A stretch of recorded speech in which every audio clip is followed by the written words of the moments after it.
મહત્વના સમાચાર સામે આવી રહ્યા છે જૂનાગઢથી, જ્યાં જૂનાગઢના પોલીસની ખાકી વર્દી પર દાગ લાગ્યો છે। સત્તાનો દુરુપયોગ કરતા બે પીઆઈ અને પોલીસ કર્મચારીની વર્દી પર દાગ લાગ્યો છે। 3 પોલીસ કર્મીઓ સામે બી ડિવિઝન પોલીસ સ્ટેશનમાં ફરિયાદ પણ નોંધવામાં આવી છે। એસઓજી પીઆઈ અરવિંદ ગોહિલ અને પીઆઈ તરલ ભટ્ટ સામે ફરિયાદ નોંધવામાં આવી છે। જૂનાગઢ એસઓજીએ એએસઆઈ દીપક જાની સામે પણ ફરિયાદ નોંધાઈ છે। જુગાર ડ્રાઈવના મેસેજનો ખોટો આધાર લઈને ગેરકાયદે પંચનામું કરાયો હોવાની વિગત મળી આવી હતી। ખોટી નોટિસો કાઢી ખોટા રેકોર્ડ ઊભા કરી સાચા રેકોર્ડ તરીકે ઉપયોગ કર્યો હોવાની વિગત મળી રહી છે। બેંક એકાઉન્ટ ફ્રીઝ કરી અરજદાર પાસે નાણાં પડવાનો પ્રયાસ પણ કરાવ્યો હતો। બેંક ખાતાને અનફ્રીઝ કરવા અરજદાર પાસે ₹25 લાખની માંગણી કરી છે। એકાઉન્ટ અનફ્રીઝ કરવા કોન્સ્ટેબલ દીપક જાની દ્વારા માંગણી કરાઈ હતી। આપણી સાથે સંવાદદાતા અમર બખાઈ જોડાઈ ગયા છે। તો આ જૂનાગઢ પોલીસની ખાકી વર્દી પર દાગ લાગ્યો છે, શું છે સમગ્ર મામલો? જી ચોક્કસ કે એક બાદ એક જૂનાગઢ પોલીસ પર જે રીતે સંકટ આવી પહોંચતું હોય તેવું સર્જાયું છે। આજે જૂનાગઢની અંદર 2 પીઆઈ અને એક એએસઆઈ સામે બી ડિવિઝન પોલીસ સ્ટેશનમાં ફરિયાદ નોંધાઈ છે। વિગતવાર વાત કરવામાં આવે તો જૂનાગઢ એસઓજીના પીઆઈ છે અરવિંદ ગોહિલ અને અન્ય એક પીઆઈ છે તરલ ભટ્ટ અને એસઓજીના એએસઆઈ દીપક જાની સામે જે બી ડિવિઝન પોલીસ સ્ટેશનમાં છે તે ફરિયાદ નોંધાઈ છે। જેમાં ફરિયાદમાં ઉલ્લેખ કરવામાં આવ્યો છે કે આ એસઓજીના પીઆઈ દ્વારા તેમના એએસઆઈ ને 335 જેટલા જે બેંક એકાઉન્ટ છે તેનું લિસ્ટ આપવામાં આવ્યું હતું ને કલમ 102 મુજબ આ લોકોને નોટિસ પાઠવવા જે સૂચન કરાયું હતું, જેને લઈને દીપક જાની દ્વારા આ તમામ જે બેંક ખાતા છે તેમના મેનેજરોને આ નોટિસ મોકલવામાં આવી હતી અને જેની અંદર આ તમામના બેંક એકાઉન્ટ છે તે ફ્રીઝ કરી લેવા સૂચન કરાયું હતું ને 335 જેટલા લોકોના છે તે બેંક એકાઉન્ટ ફ્રીઝ કરવામાં આવ્યા હતા। જેમાં કેરેલાના જે કાર્તિક ભંડેરી નામનો એક વ્યક્તિ છે તેમનું પણ બેંક એકાઉન્ટ ફ્રીઝ કરી દેવામાં આવ્યું। આ કાર્તિક ભંડેરી તેમના પૈસા ઉપાડ માટે જ્યારે ગયા હતા અને ત્યારે તેમના પૈસા બેંકમાંથી ન ઉપડતા તેમણે બેંકનો સંપર્ક કર્યો અને બાદમાં ખબર પડી કે જૂનાગઢ જે સાયબર ક્રાઇમ છે એસઓજી તેમના દ્વારા તેમનું એકાઉન્ટ ફ્રીઝ કરી દેવામાં આવ્યું છે। બાદમાં તે જૂનાગઢ સાયબર ક્રાઇમ એટલે કે એસઓજી નો સંપર્ક કર્યો અને એસઓજીના જે એએસઆઈ છે દીપક જાની તેમના દ્વારા કહેવામાં આવ્યું કે થોડાક દિવસોમાં તમને માહિતી આપશું શા માટે સીઝ કરાયું છે। પછી તે ફરિયાદીને જે અરજદાર છે તેમને માહિતી ન અપાય તો તે જૂનાગઢ એસઓજી ઓફિસે આવ્યા। ત્યાં આવી અને રૂબરૂ વાત કરી દીપક જાની જે એએસઆઈ છે તેમની સાથે પ્રથમ તો વાત કરવામાં આવી, ત્યારે દીપક જાનીએ એવું કહેલ કે આ જે ઈડીની માહિતી છે અને તે ગુપ્તનીય વિગત છે એટલા માટે તમને માહિતી નહીં આપી શકું એમ જે અરજદાર છે કાર્તિક ભંડેરી તેને કહેવામાં આવ્યું। અને આ જે કિસ્સો છે તે 15 થી 16 તારીખનો છે, 16 જાન્યુઆરીનો આખો દિવસ કાર્તિક ભંડેરી એસઓજી ઓફિસે પીઆઈ ની રાહ જોતા રહ્યા અને સાંજે જ્યારે એએમ ગોહિલ આવ્યા ત્યારે તે એએમ ગોહિલ સાથે વાત કરી ત્યારે તેમણે એમ કહ્યું કે તમે તમારી પાસે રિટર્ન છે બેંકનું, તો અરજદારે એમ કહ્યું હતું કે મેં રિટર્ન નથી ભર્યું। આ સમગ્ર મામલે જે દીપક જાની છે તેમના દ્વારા 25 લાખની માંગ છે તે અનફ્રીઝ કરવા માટે, ખાતું અનફ્રીઝ કરવા માટે જે લાંચ માંગી હતી, પરંતુ અરજદારે એમ કહ્યું કે આટલા બધા પૈસા તો હું નહીં આપી શકીશ, 3-4 લાખ રૂપિયા સુધી હું આપને આપી શકીશ। ત્યારે દીપક જાની એફઆઈઆરમાં ઉલ્લેખ છે કે દીપક જાનીએ એવું કહ્યું કે 3-4 લાખમાં તો કશું જ ન થાય, તેનું કારણ છે કે અમારે ઉચ્ચ અધિકારીઓને પણ પૈસા આપવા પડે એટલે 50,000 એક અધિકારી દીઠ આમ પૈસા આપવા પડે। જેથી એએમ ગોહિલે એમ કહ્યું હતું જે અરજદાર છે કાર્તિક તેને કે 20 લાખ જેટલો જે રકમ છે તે દેવી પડશે, જેને લઈને અરજદાર છે તે મૂંઝવણમાં મુકાયા હતા અને અરજદારે તેના વકીલ અને અન્ય લોકોનો સહારો લીધો અને બાદમાં કોઈ માહિતી ન આવતા અંતે જૂનાગઢના રેન્જ આઈજી છે નિલેશ જાજડિયા સાહેબ તેમની પાસે આ જે અરજદાર છે તે થોડાક દિવસો પહેલા પહોંચ્યા અને જાંજડિયા સાહેબ દ્વારા તેમની એક ટીમ છે તેમના દ્વારા આ તમામ મામલે છે તે જે તપાસ શરૂ કરવા માટે આદેશ આપ્યા અને ગણતરીના દિવસોમાં જ આ તપાસ છે તે પૂર્ણ થઈ અને અરજદાર ના જે આક્ષેપો હતા તેમાં જે આરોપી તરીકે હાલ નામ દર્શાવવામાં આવ્યું છે એસઓજીના એએસઆઈ દીપક જાની, તેમનું નિવેદન લેવામાં આવ્યું છે અને તેણે નિવેદનમાં કબૂલાત કરી છે કે પીઆઈ એએમ ગોહિલ છે તેમના દ્વારા તેમને 335 જેટલા જે બેંક ખાતેદારો છે તેમના લિસ્ટ આપવામાં, એક્સેલ શીટ આપવામાં આવી હતી અને ગોહિલ સાહેબે એવું પણ જણાવ્યું હતું કે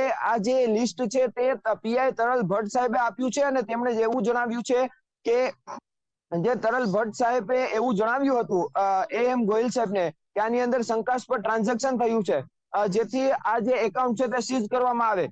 મહત્વની ભૂમિકા એ કહી શકાય કે જે ક્રાઇમ બ્રાન્ચની અંદર જે જુગાર અને જે દારૂપ્રોહીના જે કેસો થતા હોય છે તેના ખોટા જે દસ્તાવેજો પુરાવાઓ છે તે તૈયાર કરવામાં આવ્યા છે અને જેના આધારે આ નોટિસો છે, ખોટી નોટિસો એટલે કે ખોટા દસ્તાવેજો છે તે એસઓજી પીઆઈ અને તેમના એએસઆઈ દ્વારા ઉભા કરવામાં આવ્યા અને 335 જેટલા ખાતાઓ છે તે કારણ વગર સીઝ કરવામાં આવ્યા છે.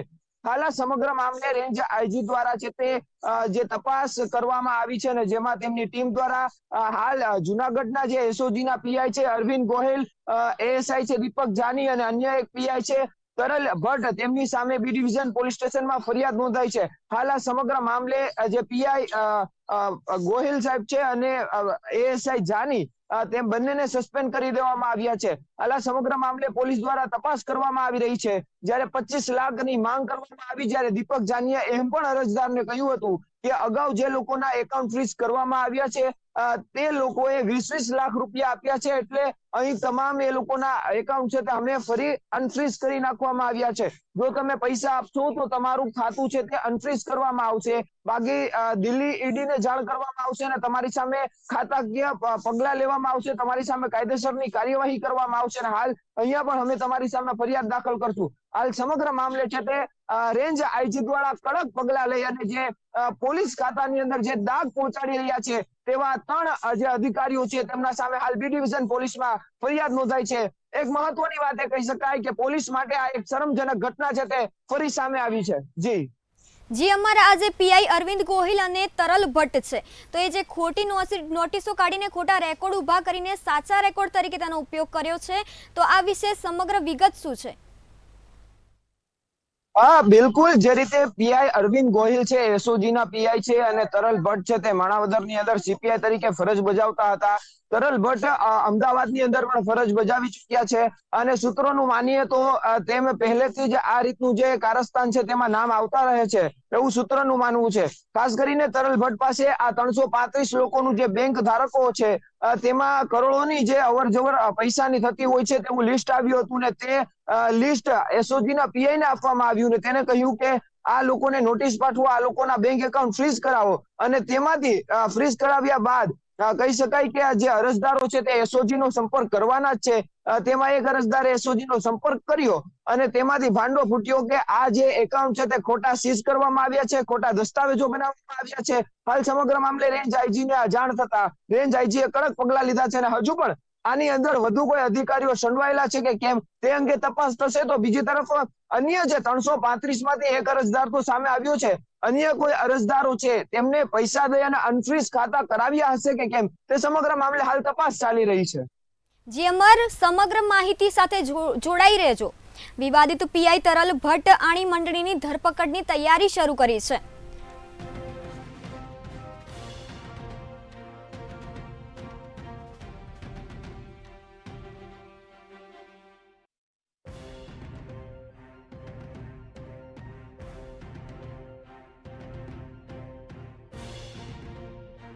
પીઆઈ તરલ ભટ્ટ આણી મંડળીની ધરપકડની તૈયારી શરૂ કરી છે. સરકારે બેંક એકાઉન્ટ ફ્રીઝ અને કૌભાંડની બાબતમાં ગુનો દાખલ કર્યો છે. 3 પોલીસ કર્મીઓની ધરપકડ કરવાની તૈયારી પણ શરૂ કરાઈ દીધી છે. તરલ ભટ્ટ અને મંડળી હાલ ભૂગર્ભમાં ઉતરી ગઈ હોવાની માહિતી મળી રહી છે. પોતાના આકાશ સાથે મદદ માટે હાથ લંબાવી રહ્યા છે હવે પીઆઈ ભટ્ટ અને મંડળી. અમદાવાદ પીસીબીમાં પણ ઉચ્ચ હોદ્દા પર રહ્યા હતા પીઆઈ તરલ ભટ્ટ. એસઆઈટી દ્વારા તટસ્થ તપાસ કરવામાં આવે તો ઘણા કૌભાંડ બહાર આવે તેવી શક્યતાઓ જણાઈ રહી છે. વિવાદિત પીઆઈ તરલ ભટ્ટ આણી મંડળીની ધરપકડની તૈયારી શરૂ કરી દીધી છે. સરકારે બેંક એકાઉન્ટ ફ્રીઝ અને કૌભાંડ બાબતમાં ગુનો દાખલ પણ કર્યો છે. 3 પોલીસ કર્મીઓની ધરપકડ કરવાની તૈયારી પણ શરૂ કરાઈ દીધી છે. તરલ ભટ્ટ અને મંડળી હાલ ભૂગર્ભમાં ઉતરી ગઈ હોવાની માહિતી મળી રહી છે.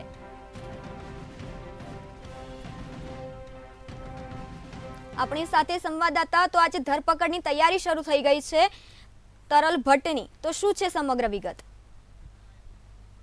બિલકુલ કહી શકાય કે તરલ ભટ્ટ છે તે અમદાવાદની અંદર પીસીબીમાં ઉચ્ચ હોદ્દા પર છે તે પીઆઈ તરીકે ફરજ બજાવી ચૂક્યા છે અને સૂત્રોનું માનીએ તો જે રીતે તરલ ભટ્ટ અને મંડળી છે તે હાલ ભૂગર્ભમાં ઉતરી ગઈ છે અને પીઆઈ તરલ ભટ્ટ છે તે પોતાના આકાઓ અને તેના મદદગારો છે તેને જે સપોર્ટ કરે છે તેની પાસે હાથ લંબાવી રહ્યા છે તેવું સૂત્રનું માનવું છે અને સૂત્રો કહી રહ્યા છે હાલ તો જે પીઆઈ એમ ગોહિલ છે, એએસઆઈ જાની અને પીઆઈ તરલ ભટ્ટ છે તે હાલ જે ફરિયાદ નોંધાઈ છે ને તે ભૂગર્ભમાં ઉતરી ગયા છે. ફરિયાદ નોંધાતાની સાથે તે ભૂગર્ભમાં ઉતરી ગયા છે. હાલ આજે તરલ ભટ્ટ અને તે લોકોના નિવેદનો લેવાય ત્યારે મોટા ખુલાસાઓ થઈ શકે છે અથવા તો કોઈ પણ ભોગ બનનાર પોલીસ પાસે આવે તો પણ મોટા ખુલાસાઓ થઈ શકે છે. તો એસઆઈટી દ્વારા તટસ્થ તપાસ કરવામાં આવે તો ઘણા કૌભાંડો પણ બહાર આવે તેવી પણ એક જે શંકા છે તે સામે આવી રહી છે. જી અમર, સમગ્ર માહિતી આપવા બદલ આભાર.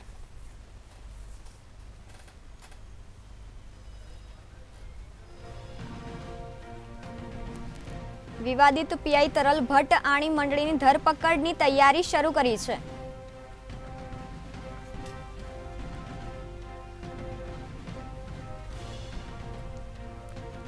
સરકારે બેંક એકાઉન્ટ ફ્રીઝ અને કૌભાંડ બાબતમાં ગુનો દાખલ કર્યો છે. આપણી સાથે ફરી સંવાદદાતા અમર બખાઈ જોડાઈ ગયા છે. તો આજે ત્રણેય પોલીસ કર્મીઓની ધરપકડ કરવાની તૈયારી શરૂ કરાઈ દીધી છે. તો શું છે સમગ્ર વિગત?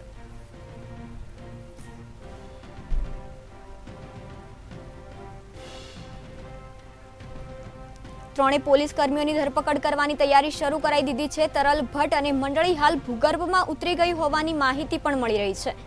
પોતાના આકાશ સાથે મદદ માટે હાથ લંબાવી રહ્યા છે પીઆઈ ભટ્ટ અને મંડળી. અમદાવાદ પીસીબીમાં પણ ઉચ્ચ હોદ્દા પર રહ્યા હતા પીઆઈ તરલ ભટ્ટ. એસઆઈટી દ્વારા તટસ્થ તપાસ કરવામાં આવે તો ઘણા કૌભાંડો બહાર આવે તેવી શક્યતા જણાઈ રહી છે.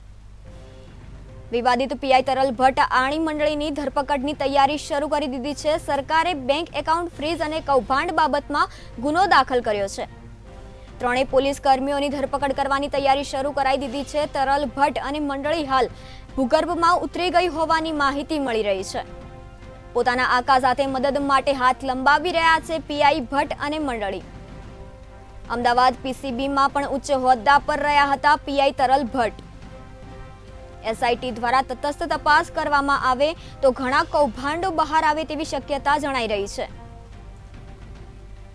વિવાદિત પીઆઈ તરલ ભટ્ટ આણી મંડળીની ધરપકડની તૈયારી પોલીસ કર્મીઓએ ધરપકડ કરવાની તૈયારી શરૂ કરી દીધી છે. જ્યારે સરકારે બેંક એકાઉન્ટ ફ્રીઝ અને કૌભાંડ બાબતમાં ગુનો દાખલ કર્યો છે. તરલ ભટ્ટ અને મંડળી હાલ ભૂગર્ભમાં ઉતરી ગઈ હોવાની માહિતી મળી રહી છે. પોતાના આકા સાથે મદદ માટે હાથ લંબાવી રહ્યા છે પીઆઈ ભટ્ટ અને મંડળી.